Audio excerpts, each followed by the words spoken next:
So I think we can move on now to the LA Rams, which is a team that we've talked about a lot recently. We just did an episode on them. We'll put it up there in the corner so you guys can go check it out if you want after this video. But what do you guys think is going to be the outlook on the Rams this season? Also, you want to go, Shrikar? Sure. All right. Yeah. So at quarterback, Jared Goff is coming off a down year, and there's no alternative path to follow. The team is in his hands. Cam Akers is now the man at running back, which who knows how that will turn out. Wide receiver is still an area of strength, but it is a worse unit than last year with Cook's gone and Van Jefferson's in. Instead of showing out on offense, Los Angeles is actually superior on defense right now, at least on paper.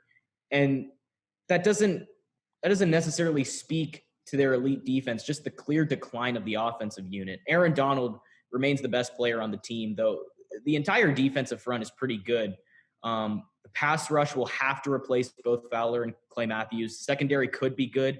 Obviously, you got Jalen Ramsey back there, but a lot of the big names are gone from this group. Who knows? Maybe that will be beneficial.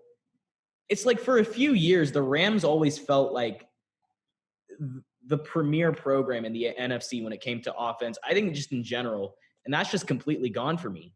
I mean, all the hype around their offense is completely gone. Their path to the playoffs is murky now, let alone contending for a championship, which I don't think is going to happen.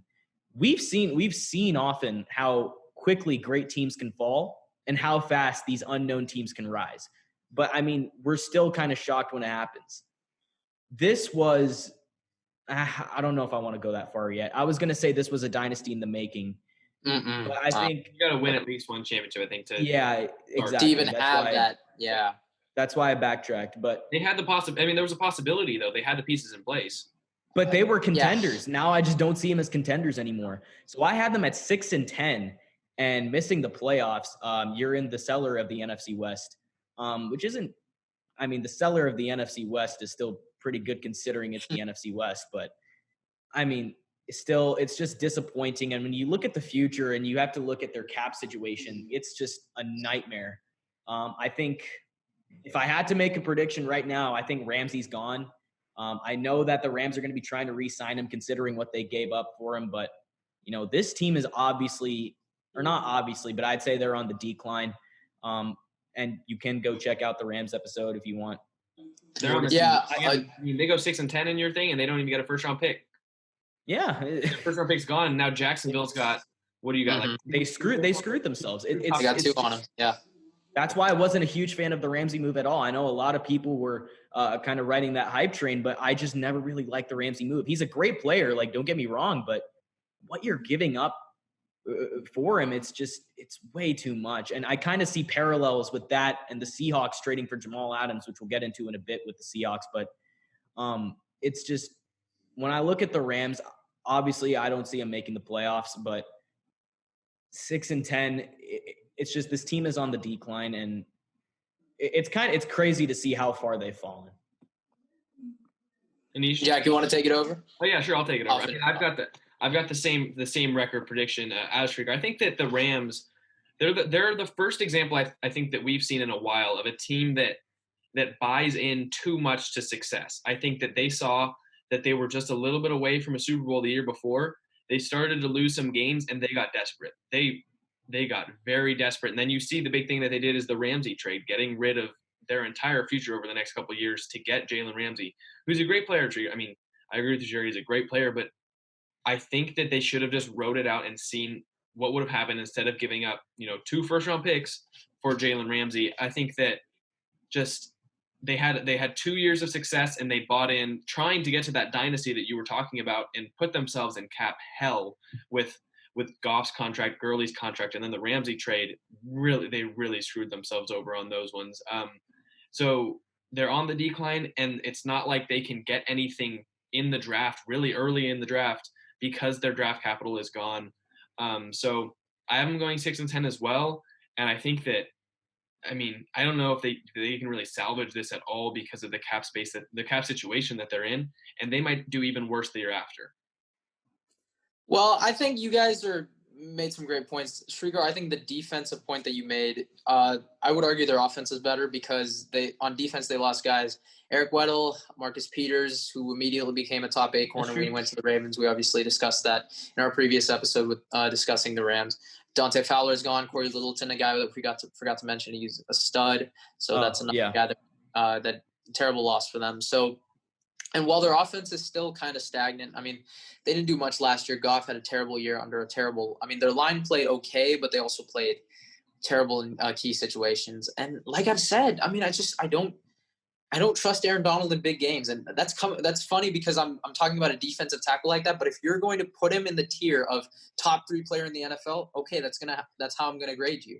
I'm going to look at your playoff performance and I'm going to hold that against you, even if you're a defensive tackle. And I know people get mad at me for that, but you keep him that high, I'm going to hold him to higher standards. It's just how it works. So I needed you to do better in Super Bowl 53. I needed Jared Goff to do better in Super Bowl 53. I needed Brandon Cooks to do better in Super Bowl 53. There were so many key errors that happened in that game. And I know it was a 3-13 game. The casual fan would say, okay, this was the worst game ever. But you know what? I really enjoyed the game as a I wouldn't say analyst, but as a true NFL fan, I really enjoyed how the defense played. And I think there were key situations where this game could have been a lot more interesting than it really was.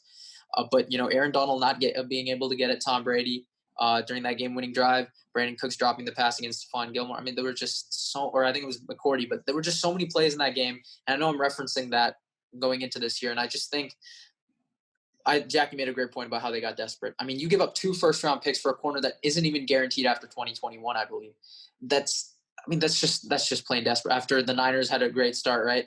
What are you doing? I mean, usually when I say a trade in sports goes through, I always say the best player, the team that gets the best player usually wins, but not when it's 2 first-round picks. I mean, this is something that we usually don't see.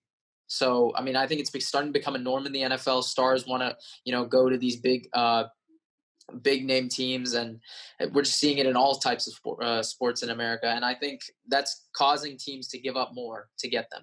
And I don't like that. I don't like the way it's going, but it does add some spiciness to the NFL, a little bit of some NBA type action. So back to the Rams, I think they'll win. Again, they'll win some games that, you'd be surprised at. Like I have them beating Seattle at home, have them beating Arizona in the final week of the year.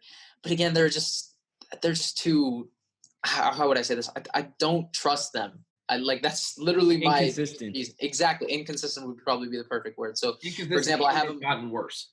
Yeah, that's true. Yeah. I have them losing 4 straight. I'll just bring it here. Week 11, I think Arizona beats them. I think the Niners beat them Week 12. Tampa Bay beats them Week 11. Niners beat them Week 12. Arizona beats them Week 13, and New England beats them Week 14. So I have them going a spot ahead of you guys. I have them going 7-9. But again, I think they are on the steep decline, and I think you've got to really think about if Jared Goff is your franchise quarterback. Yeah, I think that. I mean, we've seen how Goff struggled with declining Gurley and a Gurley that could not play at a top tier running back level, and now he's got to go in and he's playing with one less receiver. He's lost Brandon Cooks, and now he's got Cam Akers leading a running back room as a rookie. Mm-hmm. So things got harder for Jared. So much uncertainty. Yeah, I mean, and things got worse, and we've seen what he plays like when the situation isn't perfect around him, and it's getting worse. So I'm really interested to see how he responds to this, if he's able to bounce back.